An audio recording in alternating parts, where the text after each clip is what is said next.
How do you best kill a witch? Cutting off her head tends to work.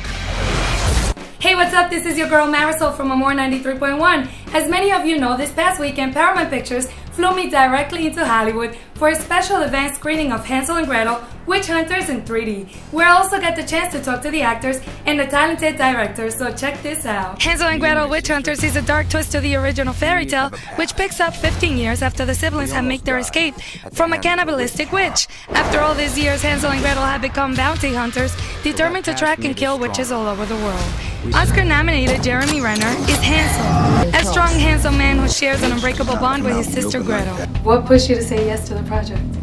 I loved the world, the fantasy. I thought, for hearing the log line, that I couldn't believe this hadn't been done before. Like you said, I kind of agree. It's just sort of a continuation of a story that we're already familiar with, you know. And I also just wanted to do a movie that was a little bit more FUN, you know, and just kind of go to work and have a good time, and that we did. Bond girl Gemma Arterton steps away from playing the role of a nice and submissive woman to give life to Gretel, the strength and brains behind the operation. She fights, she curses, she punches witches in the face. How was that for you? How involved were you with the scene? Oh, I loved it. Yeah, for me it was a big departure from anything I'd done before, so I get to be badass, and it was great fun. I mean, doing all those stunts and everything. I've always wanted to do a movie where I got to do that, so. Famke Johnson plays Muriel, the leader of the witches, who transforms from an attractive and seductive woman to a decaying creature. Did you enjoy this? Playing this witch? Yeah, I mean, there's a certain freedom comes with being evil and twisted and all that, always, I find. Sure. Tammy Warkola is a talented director and writer behind Hansel and Gretel, Witch Hunters. When did your imagination start to play with this idea?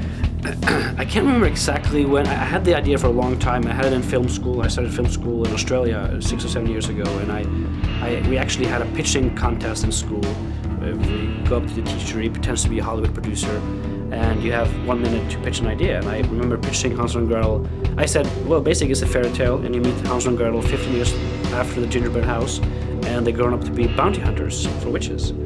And my teacher told me, Tommy, don't ever speak of this idea again until you're in front of a Hollywood producer, and I guarantee you will sell it. So he was right. I kept my mouth shut for 6 years, and when I got a chance, I went for it, and they liked it. Hansel and Gretel Witch Hunters in 3D is out on theaters this January 25th. If you like action movies laced with a little bit of suspense, humor, and special effects, this movie is definitely for you.